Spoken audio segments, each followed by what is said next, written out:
আসসালামু আলাইকুম।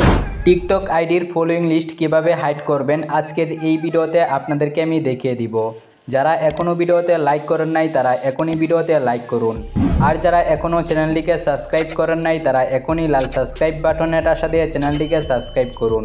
তো আজ এরা কথাবার্তা বাদ দিয়ে ভিডিও শুরু করা যাক।